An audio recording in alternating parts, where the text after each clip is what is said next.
হবিগঞ্জের মাধবপুরে জাকারিয়া সানাউল্লাহর ত্রাসের রাজত্ব, শিল্পায়নের আড়ালে ভূমি দখল ও কোটি টাকা আত্মসাৎ। সংখ্যালঘু ও সাধারণ মানুষ টার্গেট, রাজনৈতিক প্রভাবে করেন প্রশাসনিক হয়রানি। বিস্তারিত দেখুন হবিগঞ্জ থেকে সফিউল্লাহর 3 পর্বের ধারাবাহিক অনুসন্ধানী প্রতিবেদনের প্রথম পর্বে।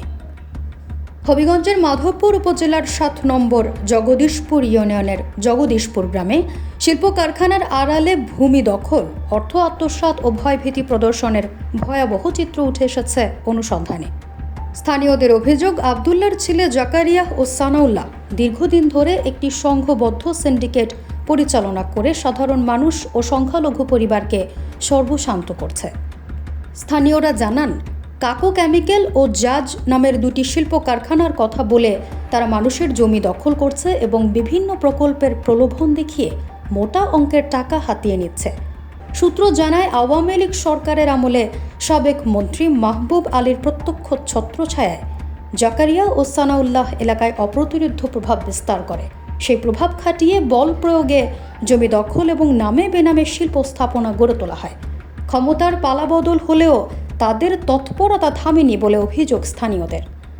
জগদীশপুর ইউনিয়নের আলাকপুর গ্রামের কামরুল হাসান জানান, এখনই কোম্পানির যে ওই ম্যানেজার আর সানা জাকারিয়া ওই যে আমার থেকে 65 লক্ষ টাকা নিছে, এটা আমরা একসাথে মিলিয়া করিলাম মনে। তাই আমি আবার আমার পার্টনারের টাকাগুলো তুলে এরাটেন দিছি, দেওয়ার পরে আমার সাথে পাইতারা লাগাই দিছে, ওই ডিএম দিচ্ছি করতেছে। 65 লক্ষ টাকা যে আপনি দিছেন, আপনি কি একা না পার্টনার আছে? 5 জন পার্টনার আছে, 5 জনের মাধ্যমে।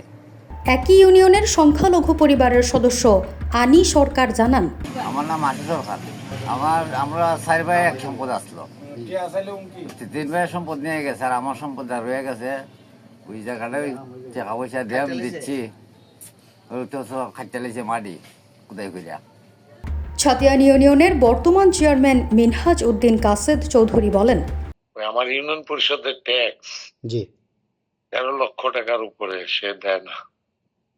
ইউনিয়ন পরিষদের ট্যাক্স ফাঁকি দেওয়া রয়েছে সবসময় 13 লক্ষ। আর ট্রেড লাইসেন্স আমার স্বাক্ষর দিয়ে জাল করে ট্রেড লাইসেন্স বানাইয়া এরা চালাইছে।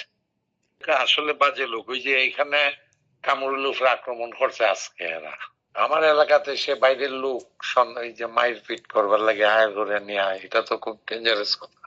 এসব অভিযোগের বিষয়ে জানতে অভিযুক্ত জাকারিয়ার সঙ্গে মুঠোফোনে যোগাযোগ করা হলে তিনি কোনো বক্তব্য দিতে রাজি হননি এবং সংযোগ বিচ্ছিন্ন করে দেন। জাকারিয়া ও সানাউল্লাহর এই প্রতারণা, ভূমি দখল এবং রাজনৈতিক ছত্রছায়ায় গড়ে ওঠা প্রভাবের নেটওয়ার্ক কত দূর বিস্তৃত তা অনুসন্ধানের পরবর্তী পর্বে আরও বিস্তারিত। চোখ রাখুন অগ্রযাত্রা প্রতিদিনে। অগ্রযাত্রা প্রতিদিন,